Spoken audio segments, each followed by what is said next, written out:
媒體好中意講，你冇之前咁紅，你 out 撈啊？唔係啊嘛，堂堂一個咁嘅人物，你竟然做啲咁嘅嘢 ，so what？out 撈永遠有個主動權，我去揀合適嘅價值觀嘅人去合作，我揀一個好氣氛嘅環境去一齊促成呢件事。我揀嗰方永遠都有個主動權，去主導晒成件事嘅發生。我去控制呢件事，唔係人哋去控制我，唔係人哋去俾機會我，我係自己俾緊機會自己。倘若你等待嘅時候，其實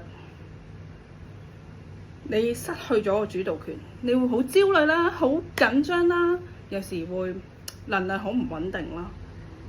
當你處於一個咁唔穩定嘅能量場嘅時候，你覺得